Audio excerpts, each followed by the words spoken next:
Assalamualaikum warahmatullahi wabarakatuh. Asyhadu an la ilaha illallah wa asyhadu anna Muhammadar Rasulullah. Allahumma salli ala sayyidina Muhammadin wa ala alihi wa sahbihi wasallam wasallim. Segenap pemirsa yang dirahmati Allah Subhanahu wa taala, khususnya keluarga besar MTSN 1 Pati berkarakter, khususnya segenap Bapak Ibu guru MTSN 1 Pati, segenap pegawai dan karyawan MTSN 1 Pati, segenap siswa siswi MTSN 1 Pati. Mari kita mulai terlebih dahulu pengajian kitab Bidayatul Hidayah ini dengan membaca sholawat tolak balak. Bismillahirrahmanirrahim. Allahumma sholli wa sallim ala sayyidina Muhammadin sholatan takunu likulli da'in dawa'a wa likulli illatin shifa'a wa tadfa'u anni biha kulla mihnatin wa bala'. Segenap pemirsa yang dirahmati Allah Subhanahu wa taala, mari kita mulai ngaji bareng pengajian rutin kitab Bidayatul Hidayah pada hari ini dengan tema etika masuk ke masjid. Qala al-musannif rahimahullahu taala wa nafa'ana bihi wa bi ulumihi fid dharain amin. Bismillahirrahmanirrahim. Adabu dukhulil masjidi, utawi iki iku nerangake tata kramane mlebu ing masjid. Fa idza arata, mongko nalikane ngarepake sira adkhula ing manjing ilal masjidi maring masjid, faqaddim mongko becik dhisikake sira rijlaka ing sikil ira al yumna kang tengen, wakul lan becik ngucapa sira Allahumma ing lafal Allahumma duh Allah sholli mugi paring rahmat ta'zim tuan ala Muhammadin ing atase Kanjeng Nabi Muhammad sallallahu alaihi wasallam wa ala ali Muhammad lan muga tetep ing atase kawula wergane Nabi Muhammad wa sahbihi lan pira-pira sahabate Nabi Muhammad wasalim lan mugi nambahi keselamatan tuan.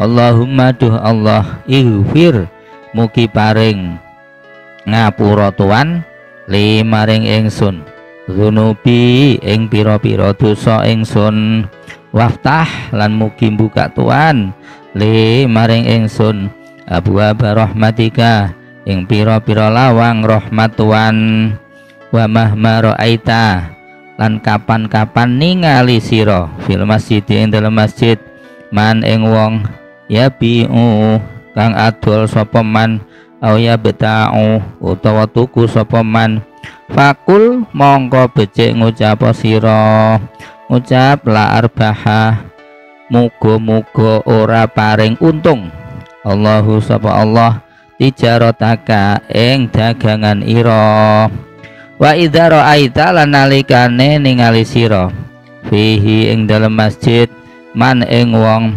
yungsidu kang luru sapa man dzalatan ing barang kang ilang, fakul monggo becik ngucap sira la rada muga-muga ora balekake sapa Allahu Allah alaika ing atase sira dzalataka ing barang ilang sira. Adzalika kelawan kaya mengkono kaul mazkur amara wus perintah Rasulullah sapa utusane Allah sallallahu alaihi wasallam, perintah fa idza dakhalta mongko nalikane manjing sira al masjid ing masjid fala tajlis mongko aja lungguh sira hatta tusollia sehingga salat sira rakaatayit tahiyati ing rong ing rakaat lorone tahiyatul masjid.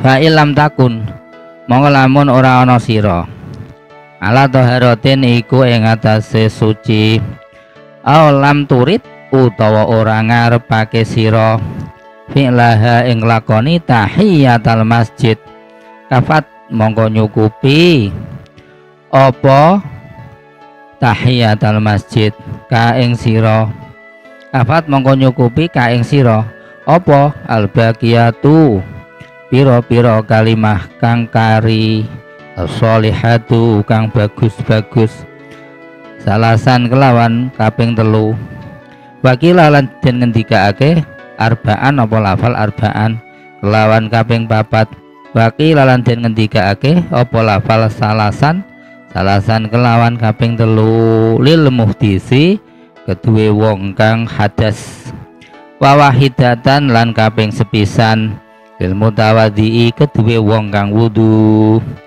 fa ilam takun mongko lamun ora ana sira salaita iku salat sira fi baitika ing dalem omah ira rakaatayil fajri ing rong rakaate salat fajar fayujzi'u mongko nyukupi ka ing sira apa ada uhuma nekani rong rakaate fajar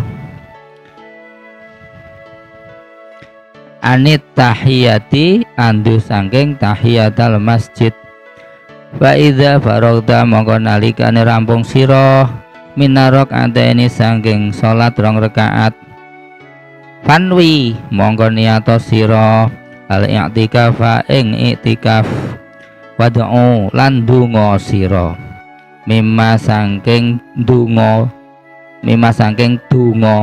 da'a kang donga bihi kelawan ma Rasulullah sallallahu alaihi wasallam sapa Rasulullah sallallahu alaihi wasallam ba'da rakaatayil fajri ing dalam ba'dane salat rong rakaat fajar fakul monggo becik ngucap sira Allahumma ing lafal Allahumma duh Allah ini sak temene ingsun as'alu iku nyuwun ingsun ka ing tuan rahmatan ing rahmat min ing dika saking ngersa tuan tahdi kang nuduhake tuan biha kelawan rahmat qalbi ing ati ingsun pada jema'u lan ngumpulake tuan biha kelawan rahmat syamli ing murad marite perkara ingsun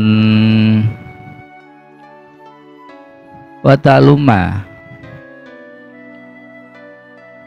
lan bagusake tuan biha kelawan rahmat syaksi ing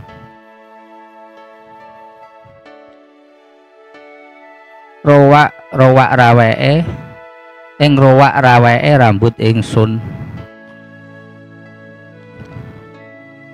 watarudu lan ngumpulake tuan biha kelawan rahmat ngumpulake al-fata ulfati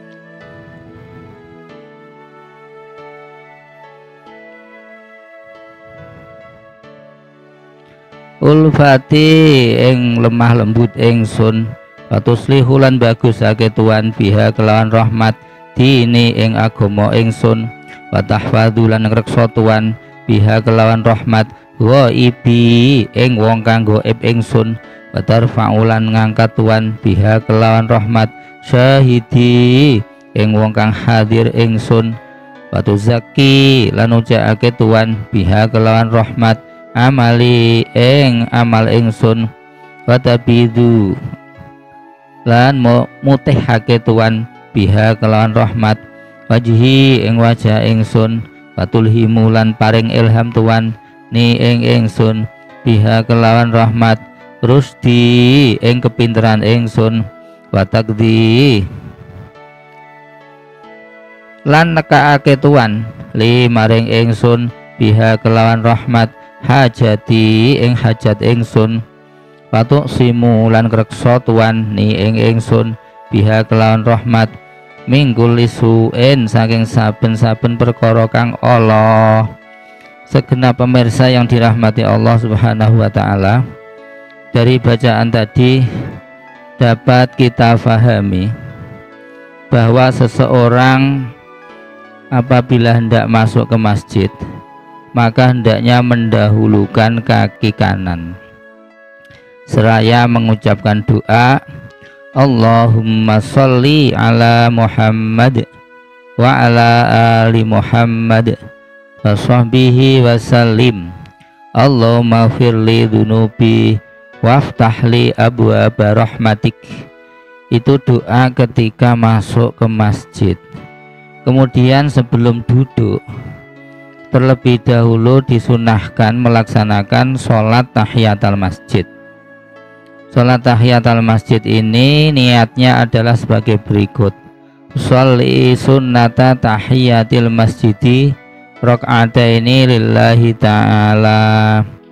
Nah, setelah selesai sholat tahiyatul masjid 2 rakaat, kemudian niat i'tikaf. Niatnya adalah sebagai berikut: nawaitul i'tikafa sunnatan lillahi ta'ala. Dan i'tikaf ini memang disyaratkan di dalam masjid.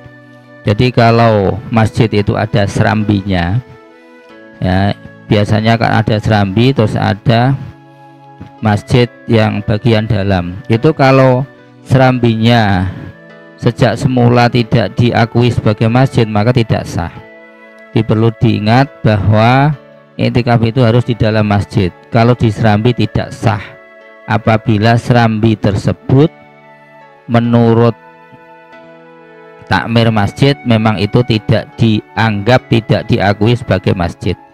Tetapi apabila serambi itu diakui sebagai masjid, sebagai satu kesatuan, sehingga masjid itu yang dalam dan serambinya juga dianggap masjid, maka sah.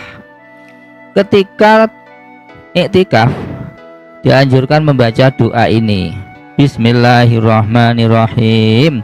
Allahumma inni as'aluka imanan kholisan daiman yubashiru qalbi wa yaqinan shadiqan hatta a'lama annahu la yusibani illa ma katabtahu alayya wa ridho bima qasamtah. Nah, itu doa ketika i'tikaf.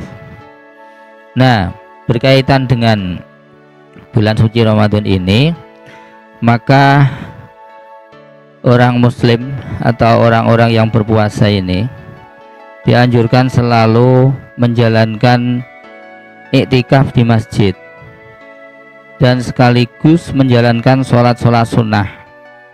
Ya, sholat sunnah itu diantaranya ada sholat tarawih. Ya, sholat tarawih itu sholat sunnah yang khusus dilakukan pada saat bulan Ramadan. Nah, sholat tarawih ini adalah memang ada beberapa pendapat. Nah, yang saya ikuti yaitu pendapat yang mengatakan bahwa sholat tarawih itu 20 rakaat dilakukan dengan 2 rakaat salam, 2 rakaat salam. Kemudian ditambah dengan sholat witir 3 kali. Jadi biasanya memang kalau menurut tradisi yang ada di tempat saya itu sholat tarawih itu 20 rakaat. Dalilnya adalah sebagai berikut: qala Rasulullah sallallahu alaihi wasallam sholatul laili masna masna fa idza khasya ahdukum as-subha shalla raka'atan wahidah tutiru lahu ma qad shalla. Rawahul Bukhari an Abdullah bin Umar. Kemudian ada lagi hadis yaitu Marawahu Ibnu Humaid wa Tabrani min tariqi Abi Syaibah Ibnu Utsman anil Hakam an Maksam an Ibni Abbas radhiyallahu anhuma anna Rasulullah sallallahu alaihi wasallam kana yusolli fi Ramadhana isrina rakaatan wal witra. Ini dalil yang kedua. Jadi sholat taraweh itu 20 rakaat dengan 2 rakaat salam, 2 rakaat salam, kemudian ditambah sholat witir 3 rakaat. Nah kemudian pada saat bulan Ramadan ini dianjurkan juga sholat tasbih. Sholat tasbih itu waktunya boleh habis isya, boleh jam 8, jam 9, tetapi karena ini adalah saat-saat menjelang Lailatul Qadar, maka sebaiknya dilakukan di atas jam 12 malam. Dalam rangka apa? Dalam rangka menyambut Lailatul Qadar. Nah, sholat tasbih itu adalah merupakan sholat sunnah. Bagaimana kalau dilakukan secara berjamaah di masjid? Menurut ulama, sholat berjamaah, sholat tasbih berjamaah di masjid itu hukumnya boleh dengan alasan li ta'lim, yaitu seperti dalam kitab Bughyatul Mustarsyidin, ya ini halaman 67. Ini takbirnya begini: tubahu al jama'atu fi nahwil witri wa tasbihi fala karahata fi dzalik wala sawaba. Naam in qasadat ta'lima al musallin wa tahriduhum kana lahu sawaba wa ayu sawabi bin niyatil hasanah. Jadi itu takbir atau redaksi pendapat ulama yang disampaikan oleh Sayyid Abdurrahman bin Muhammad bin Husain bin Umar dalam kitab Bughyatul Mustarsyidin halaman 67, bahwa sholat tasbih itu boleh berjamaah dengan tujuan li ta'lim. Artinya begini, sholat tasbih itu kan sholat yang sangat berat ya, karena lama sekali. Kalau dilakukan secara individu di anak omah ora kelakon, maka agar untuk mendorong masyarakat atau umat Islam ini melakukan sholat tasbih, maka boleh dilakukan secara berjamaah. Nah, sholat tasbih itu niatnya adalah usolli sunnatat tasbihi rakaataini lillahi ta'ala. Nah, sholat tasbih itu bagaimana? Secara singkat saja, seperti yang dilakukan para umat Islam atau yang disampaikan dalam kitab-kitab fasolatan itu, sholat tasbih begini: 1 rakaat itu 75 tasbih, kemudian rakaat kedua 75 tasbih, dengan hitungan pada saat berdiri itu 15, baca surat Al-Fatihah, kemudian surat-suratan itu setelah baca ayat-ayat Al-Quran, yaitu 15 tasbih, kemudian rukuk 10, kemudian i'tidal 10, kemudian sujud 10, kemudian duduk 10, kemudian sujud lagi 10, kemudian berdiri lagi. Nah, berdiri ini untuk melengkapi 75, sebelum Fatihah membaca tasbih 10 lagi, dan setelah itu baru membaca surat Al-Fatihah, kemudian surat-suratan Al-Quran, kemudian baca 15 kali lagi, kemudian rukuk 10 lagi, i'tidal 10, sujud 10, duduk di antara 2 sujud 10, kemudian sujud lagi 10 lagi, kemudian membaca tahiyat akhir, setelah tahiyat akhir 10 lagi, maka genaplah 150 tasbih. Berarti agak berat bagi orang yang tidak terbiasa sholat, maka apabila dilakukan secara berjamaah tidak masalah. Berikutnya adalah ketika kita menjelang tanggal 20 ke atas. Nah, ini para ulama berbeda pendapat tentang turunnya Lailatul Qadar. Jadi pada saat Lailatul Qadar diturunkan, ini para ulama berbeda pendapat. Ulama berbeda pendapat karena sesuai dengan pengalamannya masing-masing. Artinya begini, yang tahu Lailatul Qadar itu hanya Allah Subhanahu wa ta'ala, tetapi tidak menutup kemungkinan para wali, para nabi, orang-orang pilihan sebagai kekasih Allah ini mungkin itu tahu turunnya Lailatul Qadar, ya mungkin diberitahu atau mungkin dengan caranya sendiri, tapi beliau ini tahu kalau saat-saat turunnya Lailatul Qadar itu tahu. Nah, menurut pendapat ulama ini ada beberapa pendapat. Yang pertama, Lailatul Qadar itu turunnya pada tanggal 21. Yang kedua berpendapat tanggal 23. Kemudian yang ketiga berpendapat tanggal 25. Yang ketiga berpendapat tanggal 27. Kemudian ada yang berpendapat lagi tanggal 20, antara tanggal 20 sampai tanggal 30 kalau Ramadannya sempurna itu turunnya Lailatul Qadar. Jadi pendapat beliau itu sesuai dengan pengalamannya masing-masing. Nah, di antara tanda-tandanya bagi para aulia, para anbiya yang tahu, itu malam Lailatul Qadar itu adalah khairum min alfi syahr. Khairum min alfi syahr, 1000 bulan sama dengan 82 tahun lebih sedikit. Ibadah yang dilakukan pada saat turunnya Lailatul Qadar itu mendapatkan pahala atau kebaikan bagaikan ibadah selama 82 tahun lebih sedikit. Tanda-tandanya apa? Menurut beliau, pada saat itu para malaikat, berjuta-juta malaikat itu turun ke bumi. Jadi kalau yang tahu turunnya Lailatul Qadar itu, dunia ini terang benderang. Dan di antara tanda-tandanya adalah turunnya Lailatul Qadar ini tidak ada tiupan angin, tidak ada awan. Pada saat turunnya Lailatul Qadar ini aliran sungai itu berhenti. Jadi luar biasa memang. Nah, ini kapan itu turunnya? Itu rahasia Allah. Bagi orang awam ya, karena kita tidak tahu, ya kita mengikuti pendapat ulama, ya tanggal 20 ke atas.